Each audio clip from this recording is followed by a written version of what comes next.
Hi my friends, it's Oren of Awakened Heart Tantra, and I want to talk about the medicine of rejection today. I'm sitting here at this little river and waterfall in Koh Phangan, Thailand. It's one of my favorite spots to come and reflect here. So I'll just take a moment to honor the land and water and people and spirit here. A few days ago, I had a pretty rough day. I had a series of 5 rejections, you could call them. Two with personal friends, lovers that I reached out to, and they told me that they didn't want to connect anymore or indefinitely, and 2 potential professional collaborations that also were put on hold indefinitely, and then an event I wanted to go to and wasn't able to register for. So this hit me pretty hard, coming one after another like that. And there's something about this island where things like that seem to happen. So I was going through that day, and the echo in my head was, well, when one door closed, another one opened. And from that Bob Marley song, although it's originally an Alexander Graham Bell quote. And I thought to myself, okay, the universe is clearing my plate, preparing me for connections that are more in alignment. And that's great, that's reasonable. I'm going to come back to that line of thinking in a second. But it was clear I hadn't gotten the deeper purpose, or I hadn't allowed myself to feel fully into what this was showing me. Because 2 days later, I had a workshop scheduled, and I prepared and cleaned and set the space, and then waited, and no one came. Then I really plunged into the darkness. I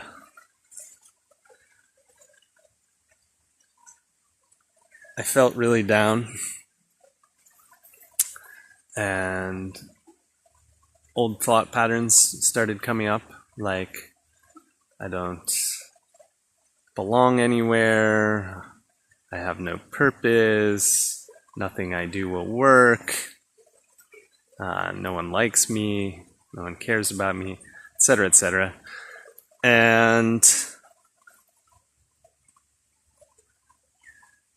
I finally came to the clarity that, this series of events was really asking me to face this shadow. Again, I've faced it before, but to really sit with it and take a good look at it.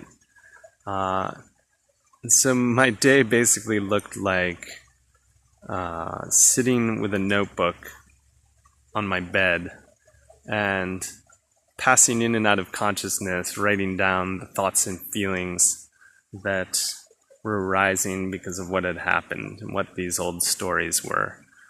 And it was so, like I said, draining to sit with it that I kept falling asleep and then waking up and doing a little more and falling asleep again.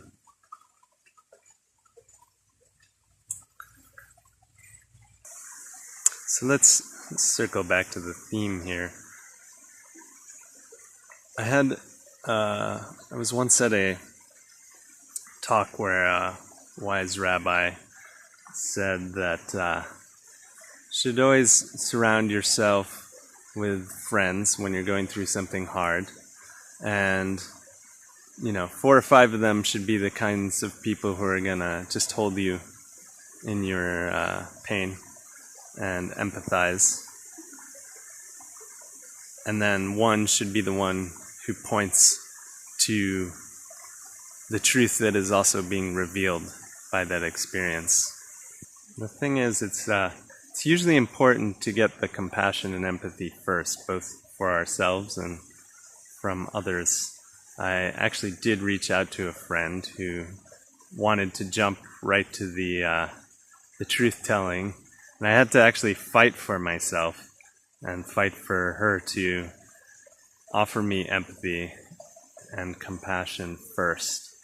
And I empower you to do that as well. Like, often we need to actually really ask for what we need from the people who are willing to support us. The thing is, these are the parts that, that are wounded. That's why there's a shadow there. It was why there was darkness revealed by the experience. And those are the parts that didn't get the attention and compassion that they needed earlier in my life. And so it's critical that that is a part of the healing in the now. Let's also talk about the gift of rejection. Aside from just revealing the shadow, it really does ask me to come into clarity with what I'm actually wanting, and to see if that's actually resonant with the people that are around me. Obviously, if people are saying no, and what I want is a connection with people who are saying yes, who are excited to collaborate or excited to connect with me, then the rejection is a gift in that it clears the space for me to find those people that are a full yes to me. And in doing so, it really asks me to clarify, what am I a full yes to? What is it that I really am wanting to experience, share, create? I'll finish this video more on a philosophical note.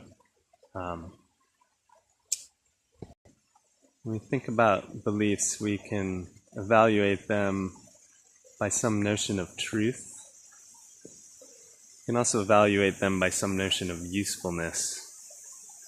So, with the idea that everything that happens in the universe is ultimately for our own good, get into theological debates about that, but there actually is a personal usefulness to having that belief or attitude, because it empowers us to use the events of our life to fuel our growth and development and to motivate us to move forward.